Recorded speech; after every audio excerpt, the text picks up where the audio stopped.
Bismillahirrahmanirrahim. Assalamualaikum warahmatullahi wabarakatuh. Selamat datang lagi di kelas statistik bersama saya Fatimah Zuhra. Nah, pada kesempatan kali ini kita akan membahas tentang lanjutan yang kemarin ya, angka indeks. Tapi pada kali ini yaitu angka indeks tertimbang atau weight index. Nah, ada 4 hal yang akan kita bahas. Yang pertama adalah rumus Las-Peyres ya.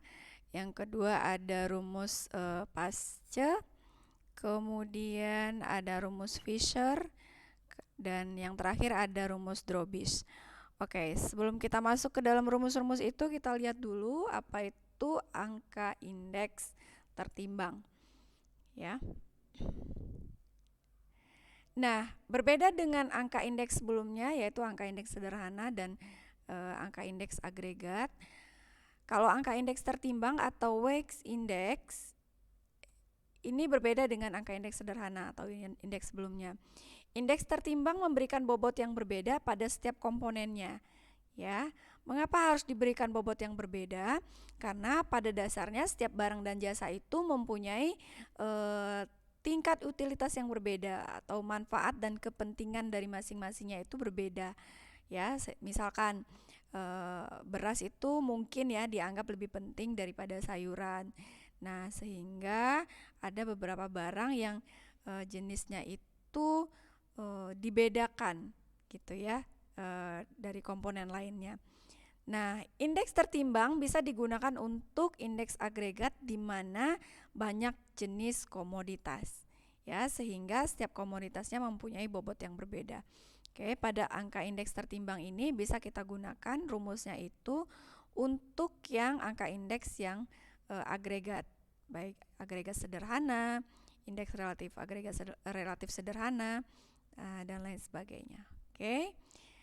Nah, sekarang kita masuk untuk angka indeks tertimbang yang pertama. Kita menggunakan rumus Las-Peyres.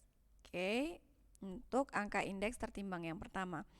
Untuk rumus Las-Peyres, penemunya itu namanya Las-Peyres ya. Rumusnya itu adalah indeks Las-Peyres ini disimbolkan dengan IL. Oke, penjumlahan antara HT dikali K0 ya. HT itu adalah harga pada tahun ke-T, kemudian K0 itu adalah kuantitas pada tahun dasarnya dibagi dengan penjumlahan antara harga pada tahun dasar dikali dengan kuantitas pada tahun dasar kemudian dikalikan dengan 100. Oke, ini adalah rumusnya. Sekarang kita lihat contohnya. Hitunglah indeks Las-Peyres dari kelompok pangan berikut dengan menggunakan tahun dasar 2019. Kita ambil contoh yang kemarin ya, sama. Tahun dasarnya 2019, kita ingin menghitung tahun 2011. Ini adalah harga pada tahun dasar H0. Kemudian ini adalah kuantitas pada tahun dasar K0 ya. Ini harga pada tahun berjalan HT. Kemudian ini adalah kuantitas pada tahun berjalan atau KT. Sementara rumusnya ini ya. Nah, karena pada rumus yang diperlukan hanya HT dikalikan 0 dan H0 dikalikan 0, maka yang pertama yang kita cari adalah HT kalikan 0 dan H0 kalikan 0. Ya, di mana HT tadi adalah harga pada tahun berjalan, yaitu tahun 2011. Ini dia. Kita ambil dari sini. Ya, dari sini kita ambil ke bawah. Kemudian harga pada tahun dasar H0 tahun 2009. Yang ini, kolom yang ini kita ambil ke bawah. Kemudian kuantitas pada tahun dasar K0. Yang di sini. Kuantitas pada tahun dasar 2009 yang ini kita salin ulang ke bawah sini. Oke, itu adalah komponen-komponen yang kita butuhkan untuk rumus Las-Peyres. Ya. Nah, yang pertama adalah H0 kali K0, boleh. Ya.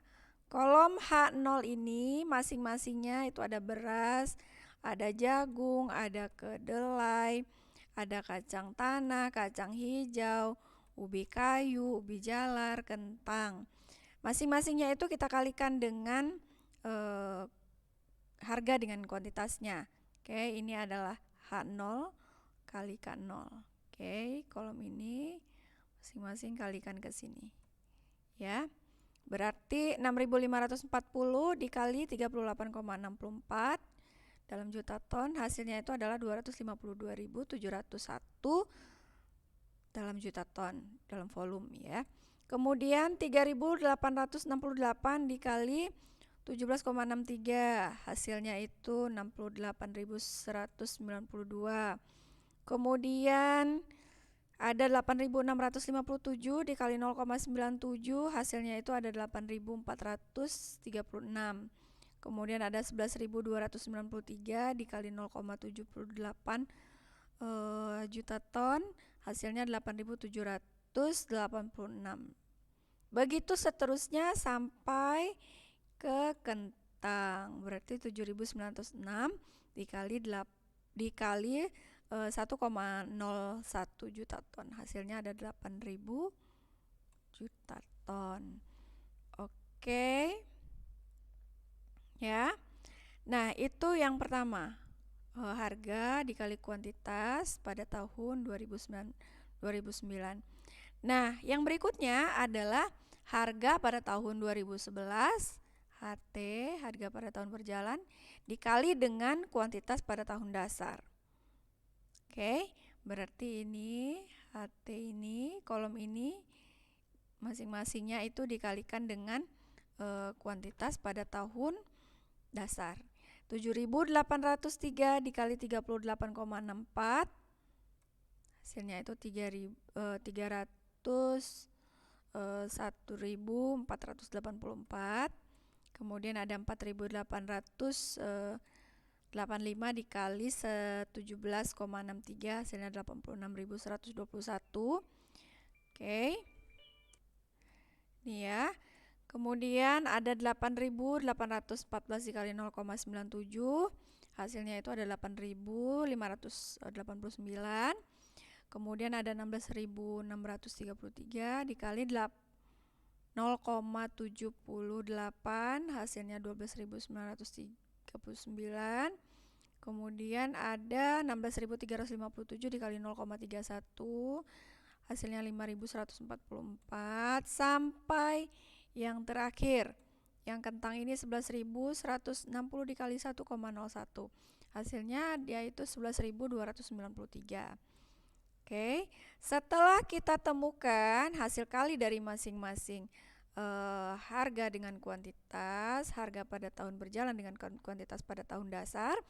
Nah, sekarang kita jumlahkan ya, kita jumlahkan 0 kalikan 0 itu dijumlahkan berapa semuanya yang di sini.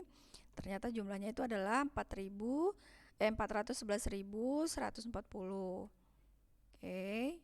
Ya, ini. Kemudian ada HT dikalikan 0 tadi sudah kita lakukan, harga pada tahun 2011 dikali kuantitas pada tahun 2009 ya. Berarti totalnya ternyata setelah dijumlahkan dari sini sampai bawah sini, totalnya itu adalah 503.999. Nah, untuk melihat rumus Las-Peyres, kita sudah dapat jumlahnya, ini sudah kita jumlahkan. Tadi jumlahnya itu adalah 503.999 dibagi dengan jumlah yang di bawah ini sudah juga kita temukan. Yang ini jumlahnya itu adalah 411.140. Setelah kita bagikan dikali 100, ternyata hasilnya adalah 123. Nah, artinya apa? Berdasarkan indeks Las-Peyres dengan rumus Las-Peyres ini menunjukkan bahwa harga bahan pangan ini pada komoditas pangan ya, dari tahun 2009 sampai 2011 ini telah naik 23% atau 123 dikurang 100 indeks dasar pada tahun dasarnya. Nah, itu kalau menggunakan rumus Las-Peyres. Ya. Ternyata kenaikannya ada, kita bisa lihat 23%. Sekarang kalau kita menggunakan rumus Pasce. Pasce ini orang yang menemukannya juga. Kalau Pasce mengatakan, Pasce mengemukakan konsep penggunaan bobot tahun berjalan dan bukan tahun dasar sebagai bobotnya. Kalau tadi, kalau Las-Peyres menggunakan perkaliannya itu adalah tahun dasar tadi ya. Bobotnya itu menggunakan tahun dasar. Kalau Pasce menggunakan bobotnya itu tahun yang berjalan. Oke, pada tahun yang berjalan. Nah, ini adalah rumusnya. Kita lihat nanti perbedaannya seperti apa. Ini adalah rumusnya, penjumlahan antara bobot tahun berjalan dikali dengan harga pada tahun berjalan dikali dengan kuantitas tahun berjalan dibagi dengan harga pada tahun dasar dikali kuantitas pada tahun berjalan dikalikan 100. Oke. Sama, kita ambil contoh yang tadi ya, contoh yang di atas tahun 2009 sama 2011. Ini adalah sudah kita pecah, ini komponen yang kita butuhkan. Kita ambil tadi yang ini sama ya, bahan pangan dari beras sampai kentang. Kemudian kita ambil saja yang kita butuhkan, yaitu H0 harga pada tahun dasar tahun 2009, HT harga pada tahun berjalan 2011, KT kemudian kuantitas pada tahun berjalan 2011. Ya, sudah kita ambil masing-masingnya. Sekarang yang diperlukan adalah harga HT kali KT. Harga pada tahun berjalan dikali kuantitas pada tahun berjalan. Ini dia kolomnya. Kemudian H0 kali KT. Harga pada tahun dasar dikali kuantitas pada tahun berjalan. Ini dia. Oke, kita kalikan dulu H0 kali KT-nya. Ini adalah H0 kali KT berarti 6.540 dikali 38,64. Ya, ini hasilnya dalam juta ton. Kemudian ini ada 3.868 dikali 17,63. Hasilnya 68.244. Kemudian ini ada 8.657 dikali 0,97. Hasilnya ada 7.370.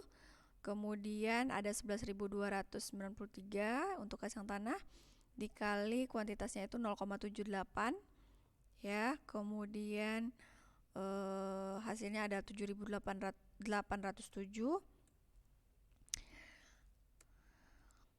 Kemudian ada kacang hijau 13.197 dikali 0,31. Hasilnya ada 4.504. Kemudian ada ubi kayu 2.449 dikali 22,04. Hasilnya 58.880. Kemudian ubi jalar ada 3.356 dikali 2,06. Hasilnya itu 7.369. Kemudian ada kentang 7.906 dikali 1,01 ya. Hasilnya 8.472. Oke, setelah kita temukan hasil kalinya, perkalian antara harga dengan kuantitas, kemudian kita jumlahkan ya.